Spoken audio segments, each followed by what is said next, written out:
Hey there, bonsai people. Welcome back to the Bonsai Stuff podcast. I'm Scott Martin from Bonsai Matsu. Love your company as always. Love it that you love your trees enough to listen to me ramble on about bonsai on a fairly regular basis.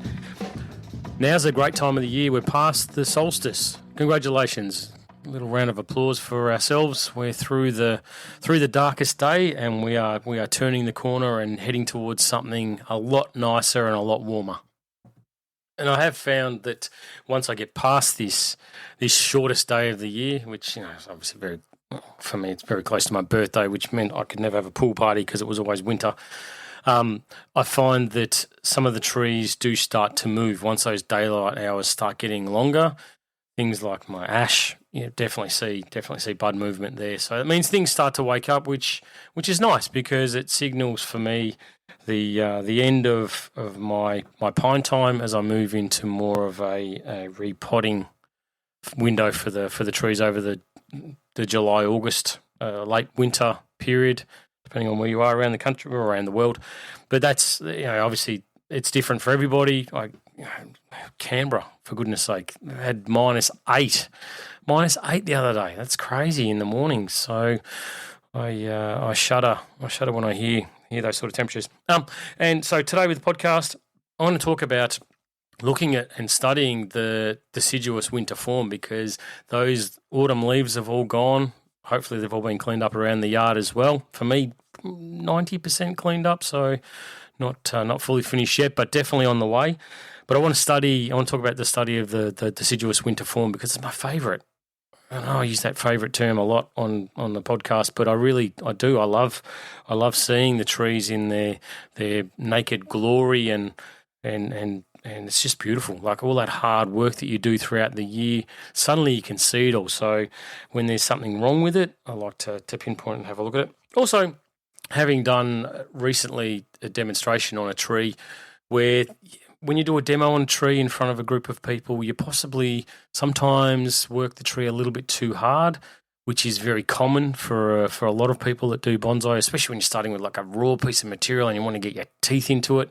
You may overwork it. So I want to talk about how to care for that tree post that hard work. And also, I'll have a bit of a break now before we get into the first section. I want to talk about Yamadori and collecting of trees, because I had a really, really interesting conversation with a mate of mine, Jared Bailey, who's a professional down in Tassie, Montane Bonsai, one of the great guys of the Australian bonsai community. And we had a bit of a chat about a recent podcast where I talked about collecting trees. So I just want to start with that in the podcast. So get yourself something cool, refreshing, maybe something hot and toasty if it's as cold where you are as what it is where I am.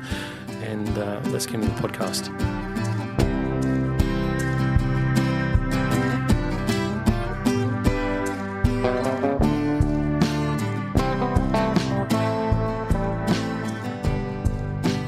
Alright, so Yamadori, the taking of wild trees from wherever, from the environment. I'm not talking about plants in your front garden or anything like that. I'm talking about Australian, in particular. My conversation is about protection of Australian native species, and there's been a bit of comment about collecting of trees that have come through to me, as I've mentioned before, which is great. Like I love it that this podcast can create a conversation, but I just want to clarify something that maybe I was wrong with, or that by saying about the collecting of trees is being done illegally throughout Australia. Now, as Jared is legally collecting Australian natives with permission from relevant authorities. I'll make that crystal clear that there's nothing untoward with what professionals are doing with collecting of trees.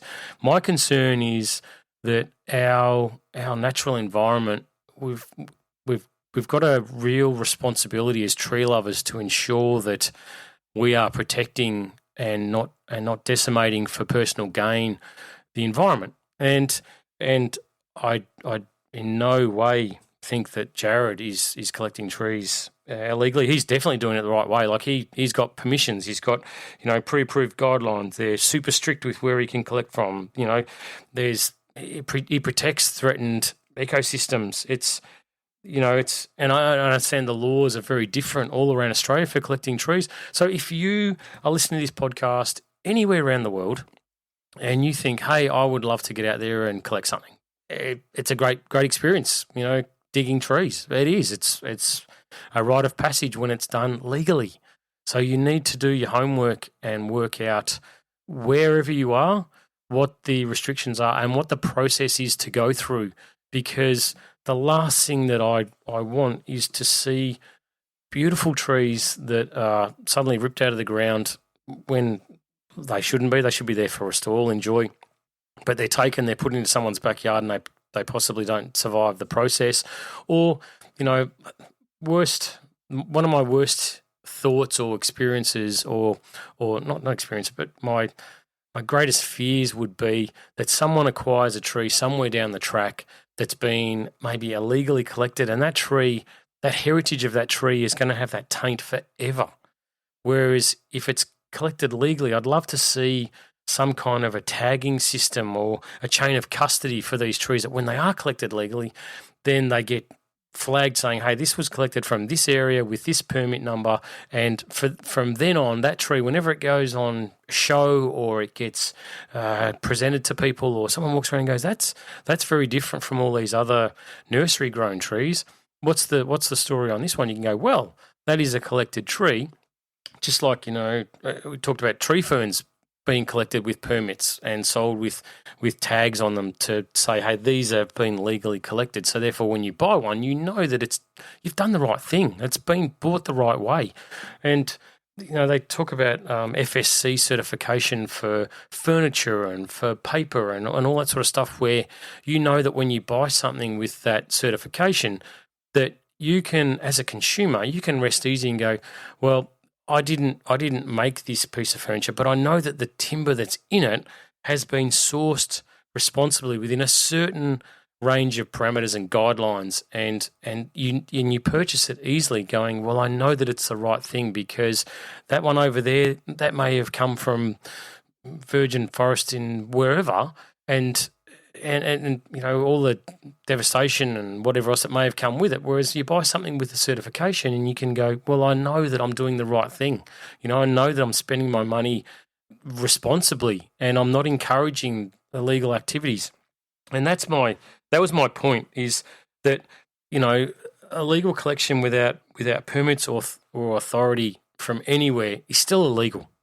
If you can get permits and you do it the right way, well, then that's fine. Go for it. But be responsible about what you take. Don't just tear things out. And someone like Jared, Montane Bonsai, if you want to check him out on Instagram or any of the socials, then you'll see this guy's a true nature lover and he does things the right way. So if more people were following then his footsteps, then I reckon that this collecting wouldn't even be something that I'd be talking about. And my concern is we're not at that point yet, but I know that Japan's been there where they've put in restrictions to say that's it, no more collecting.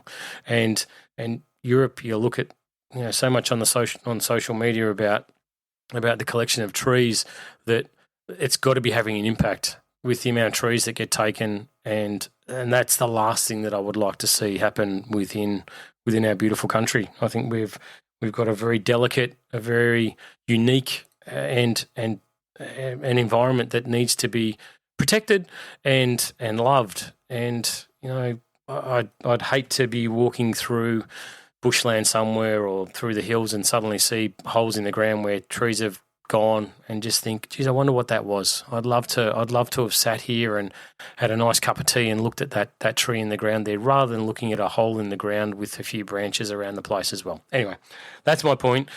Yamadori, it's got to be done, got to be collected legally, whether it's weed species or whether it's native species. And there are different laws all around Australia. I accept that. And if it's being collected legally, fantastic. I applaud anyone that's doing it within legal boundaries. Anyone that's not doing it legally, well then, yeah, that's where my problem lies.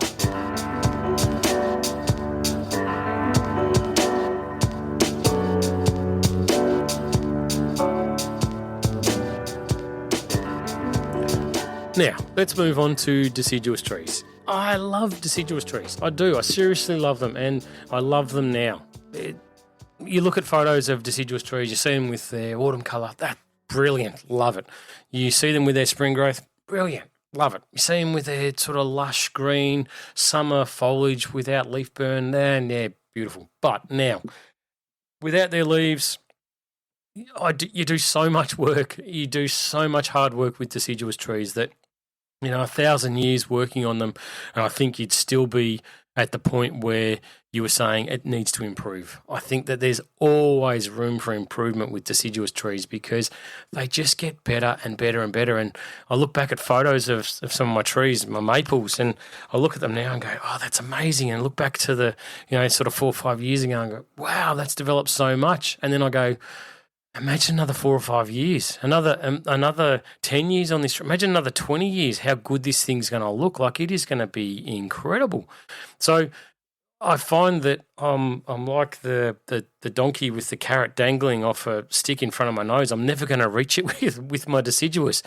But I don't see that as a downside. I see it as a real plus, as a real positive for me, because it just pushes me harder and harder. And one thing with deciduous that I found is once you get them to that refinement stage, you've been through development, you've picked your branches, and you're really just working on ramification on these things, you cannot let a day go by when they're growing without at least casting an eye across them. So there's always a reason to get out there and see them.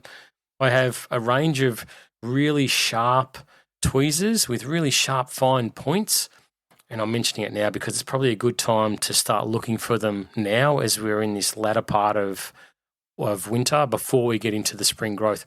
And for those trees that I've classified that like there's no extension needed, I really need to manage the growth, I have these sharp tweezers all around the yard.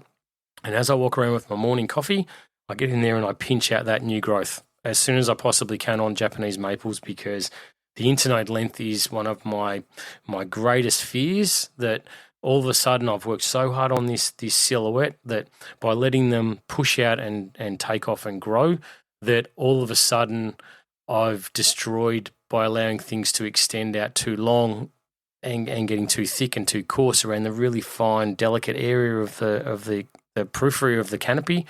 So I'm out there with these fine tweezers and I'm pinching constantly. I find that I'm klutzy with my fingers. I just can't get in close enough. So I'd suggest not doing it with your fingers, just so you don't damage any of these beautiful buds that are growing as well. And scissors, I find for me, I don't want to leave them around the yard. So I find that with these little tweezers, I can just sort of jam them in the top of a pot, walk around, grab them when I need them, pinch, put them back in and move on. I don't make it a massive job. I don't make it something which is inconvenient for me. I try and make it as simple and easy as possible so I can stay on top of it, which is, one of the fundamental laws I follow when it comes to my bonsai is just make it simple. Don't make it complex. Don't make it something that you need to put into the calendar to say, okay, I need to do this for my trees. Just do it as you're walking around. It doesn't feel like a job. It's done in, maybe a couple of minutes per day over the growing period for my maples can make such a big difference. But only, like I said, only for those ones that I'm doing that fine ramification work on. If I'm looking at, thickening branches, if I'm still developing primary, secondary branches, then this, the pinching thing, it doesn't fall into my list of jobs that I need to do. Whereas when I'm doing that refinement work, it's okay, so these maples now need to come to an easy position and I need to be able to walk around the whole tree, not just the front of it. I need to be able to walk around the whole tree and see it from a high level. So as soon as something shoots out, just get on top of it. I've had it with my trees where maybe I'm away for a weekend or, a little bit of time I'm not with the trees and a day might zip past. And I'll be like, oh, that's okay. It's just spring growth. Like I can manage that with those maples. You come back and one or two shoots have taken off. The internode length's grown. It's thickened up. It's got coarse. Rather than even looking at what the damage is, I just get the scissors out and cut those parts off because it does make such a big difference. But what I look at now, knowing that I've got all that work to do, is the deciduous winter form. Like I get in there and I study it. I sit down, I put the trees up at nice eye height. I have a look at things and ask myself some really simple questions like what do I need to correct? What do I need to fix on this tree? Really, really simple. Is it too thick? That's primarily, I want taper towards the tips of my deciduous trees. I don't want any thick and coarse growth out on the limits of my canopy. So if I'm sitting back and I'm looking at that tree and I go, that branch there, yeah, sure, it meets my silhouette, but it's too thick, then I am definitely looking at removing that, and I'll flag it. I'll say, yeah, okay, so that's got to get cut off. If it's too long, if I look at something and go, my internode length on these trees, let's say, for the fine ramification is, I don't know, 10, 20 mil, 1 or 2 centimeters long. If I suddenly look and I can see internode length that's maybe 3, 4, 5 centimeters long around that area as well, it really stands out like proverbial dog balls, and I can't leave it there, because that long internode, it's going to grow from the tip of that when spring gets here, which means it's going to be even longer yet again. So I've got to take that step backwards with my deciduous trees. That's really what this is all about with this studying the winter silhouette. It's like, okay, where do I need to take a step backwards so when spring gets here, I can take 2 steps forward. Like I can improve the structure of this tree. So if it's too long, if it's too thick, they're definitely on the agenda to be removed. The other is bud size. Like this is a major thing for me at the moment, is looking through the trees and looking at the bud size, and you'll get a feel for it. Like it sounds funny to be looking at buds that haven't opened yet, but if you've got big, thick, coarse buds, then I guarantee that'll be attached to a big, thick, coarse stem that will have a longer internode on it. So you sort of, the big buds, you might not see the extension of the internode, you might not see the thickening of it, but those big buds will stand out like a beacon, and follow that back and go, okay, that one originates from here. That's got to go. That's got to be something that's removed because it's too coarse. And you get a feel for, and this varies based on genetics of your tree, of course, but if you can get a feel for the lighter buds on the majority of the canopy, then look for any buds that vary to that. That's really the key, is to look at the buds that are too big, too thick, too coarse, and flag them, because when they shoot out, they are going to be aggressive, which means that when they start growing, test it, leave some on there and just have a look at what I'm saying. But you'll find that those thick buds, once they start to push, you will find that they're going to have long internodes, and they're going to start destroying the structure of anything they're attached to. So I start working backwards to remove and eliminate anything with thick buds that's now. And what you're doing is you're flagging things to be done when the tree starts to wake from its dormancy period, which is only a few weeks. You'll find that, I find in my microclimate, in my yard, that around the July period, once I get through June, which is very close to finishing, it's only another sort of week and a bit, and we're done with June, we're into July. That's about when I can start looking at pruning my deciduous, because they're starting to wake up again. They start to come out of their dormancy, and the wounds that I make when I'm removing this thicker growth starts to heal, and it works a lot better. The other thing you want to look at when you're looking at your deciduous now, before the foliage comes back, which is why this next couple of weeks is really important to study it before you start getting lost for the foliage again, look at the flow of your tree. Look at how things are working. The trunk line, the position of the apex, the key branches. Once you get foliage on there, it's bloody hard to see what you're dealing with, and you can get a bit lost with what you're dealing with. Whereas if you can look at it now with the silhouette, you can sort of almost take a photo and draw a line and say, okay, well, there's the trunk line. How's the rest of the foliage working with that flow of the trunk line? Is it working with it, or is it starting to fight it? And if it's fighting it, well, what do you need to do to correct it before the foliage gets there?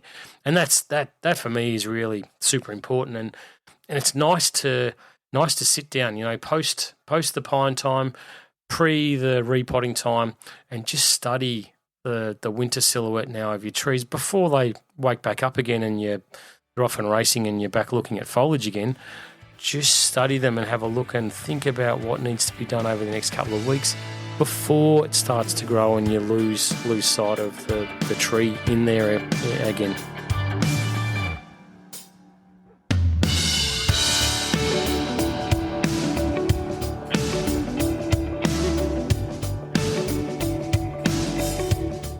Okay, so you've flogged your tree. You've taken something which was a big bush and you've worked it. You've worked it thoroughly. Overworked it, maybe a touch too far. I've got to give you some advice on what to do to protect it and how to get it from where it is right now after you've done whatever it is that you've done. You've had that rush of blood and you've overdone it. How do you make sure it's not going to, or how do you try and make sure that it's not going to die? Sometimes, overworking your trees can be an absolute recipe for disaster. We've all been there. I know I have. And I suppose I just want to go through a few things that you can possibly use to try and make sure that you're going to get that tree to the other side. We'll be right back. Hi, this is Truth Davis. Please tune into my podcast, Ruthless Truth with Truth Davis, where you can hear opinions, perspectives, real stories, and guidance for your personal and work life based on my unique life journey from the inner city to the C-suite.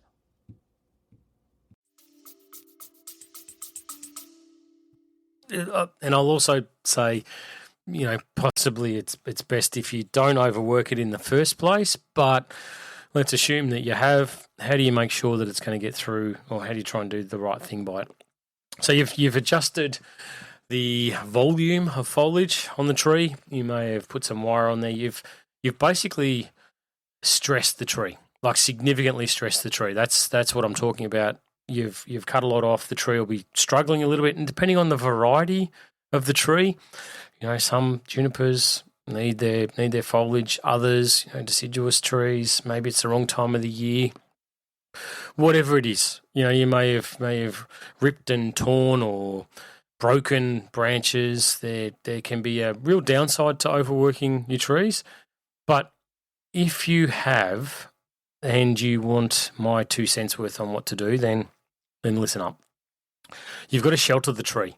Take it and put it out of its normal environment. So normally you'd have a tree in an exposed area, maybe partly sheltered, whatever it is. But when you've flogged it, when you've overworked it, put into a really sheltered spot. And that for me is inside my workshop. If I've done the wrong thing and I know that I've really pushed it too hard, then I will bring that tree into an indoors area. If you've got a greenhouse, perfect, put it in there. Take it out of the sun.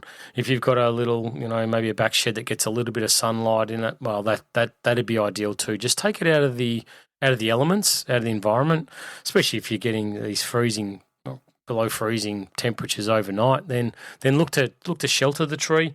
Look to apply any cut paste or putty to anywhere that you have broken. Have a really good look at those branches if they've been hard. Letting air into those cracks can kill the branches, and it's just another stress that the tree doesn't need. So I'd always look to apply cut paste or cut putty to anything that I've overstretched or torn fibres on or broken. If you've bent a branch and it sort of snapped if the wire's on the inside of the bend, then look to put something over the outside, like a Band-Aid. If you've got a cut, you'd put a Band-Aid on it. Same with a tear in the fibres of the tree too. I'd be protecting that. Put it somewhere slightly warmer. I'm not saying under a heater or in front of a fireplace or anything like that, but just watch those low temperatures. Like I said, for me, my ideal spot is inside a workshop, or I've got my little office, my study that's attached to the workshop. Often, very little sunlight goes in there. It's a really stable climate as well. It doesn't get too hot, doesn't get too cold. It's just really, really static. Not always the warmest place to record a podcast, but it's very static with its consistent with its temperature. So I find that that's a really good spot for me to take them and just tuck them in there just for a week or 2 weeks and watch the watering. If you have removed a bucket load of foliage, you might find that they're not going to take up water like they normally would. If it's boggy and raining outside as well, then I don't want them staying excessively wet. I want to make sure that those roots can just take their time as well, and that you want the tree system to sort of slowly get going again. It'll have gone into shock. You'll find it'll go, well, hang on a minute, there's something's going on here. I need to just hold on for a sec. So then you'll go let the tree slowly get going again, just like post repotting. It's the same. I use the same approach for my trees when I've repotted. That I've been in there, I've cut off root system. I've done some possibly harsher stuff than what the tree was expecting. Gently, of course. I don't go in there with a chainsaw. Well, most times I don't go with a chainsaw, but I get it. So I've worked those roots. Then I'll put into a position where I allow the tree to recuperate, to catch its breath, to get that engine up and working again, and then I'll slowly reintroduce it into the environment. When you've overworked it, you want to take all pressure off the tree, and it might be, depending on what you've done and how severe it is, that period of time before it is allowed to go back into its usual spot or its typical place in the collection might be a little bit longer. Repotting, because you're picking up the trees at the end of the dormancy before they wake up, that can be, maybe a 2, 3, 4 week period. If you've really worked a tree hard, then you might find that there's quite a long period of time before you can allow for the tree to re-enter normal bonsai society. There'll have to be a bit of a gap where the tree maybe, I'm thinking in my head, I've got a juniper that I've overworked, and time frame wise, it'd be at least 3 or 4 months now, and it's still in a sheltered spot. It went from a really super sheltered spot to now it's in what I'd consider a partially sheltered spot. Yeah, I brought on some juvenile growth with it as well. That's how hard I pushed this thing. But I haven't lost a branch. I haven't had any dieback on it.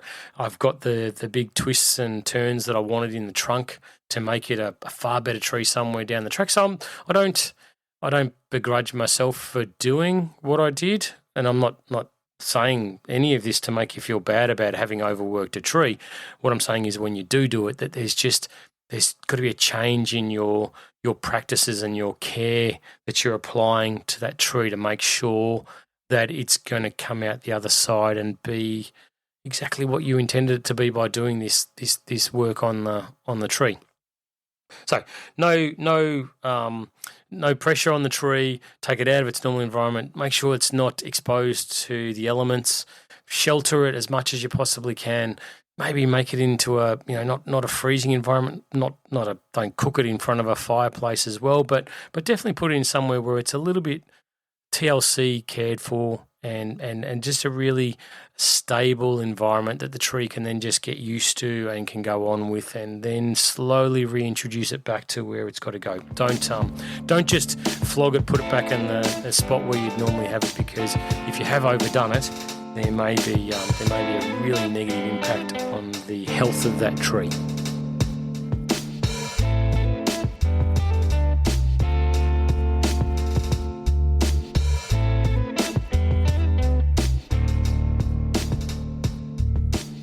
We're done, folks. Yet another episode of the Bonsai Stuff podcast finished. So my wrap up is going to be just talking about us as bonsai enthusiasts, as tree lovers, right? As people who have such a burning inner passion for little trees in pots that unites us, that keeps us all together. Then we need to make a choice. So when you look to buy, I mean, if there wasn't a market for Yamadori or collected trees, then it wouldn't happen. So just buy from, make a decision, make a choice yourself as a person spending their hard earned, that you buy from responsible sources. It's like anything. It's like buying buying at the supermarket, or we've got to think somewhere up the line there's a farmer attached to this sort of stuff. Is what we're doing the right thing to do? It's our money. Like, we get to choose where we spend it. Buy it from a reputable supplier. Ask the question: where did the tree come from? How did you collect it? How was this legally collected? I don't think there's absolutely anything wrong with asking those questions. And if it can't be answered, well, then you make a decision yourself, because I can't think of anything worse than having an illegally collected tree in my collection, knowing that for the rest of my life I had to look at that tree wondering, was it collected legally? So only get your stock from people that you know and that you trust, that do things the right way. And if you are going to collect trees yourself, then just do it legally. That's all there is to it. If you're in an area where it is legal to collect native material, there's going to be a process. Go through the process, get the permissions, do it the right way. Then I am 100% behind you. Absolutely 100% behind you.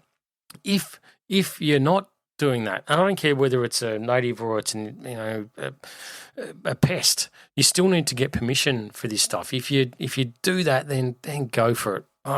The world's your oyster. If you're collecting stuff illegally, then I just think you need to have a good hard look at yourself, because I definitely don't want us to go down the path where we start seeing negative impact linked to bonsai. That's the last thing that I want. Bonsai is something that we should all love, that we should all enjoy, that can do so much good for so many people, that anything that tarnishes that has got to be seen as something that we've all got to stop. Anyway,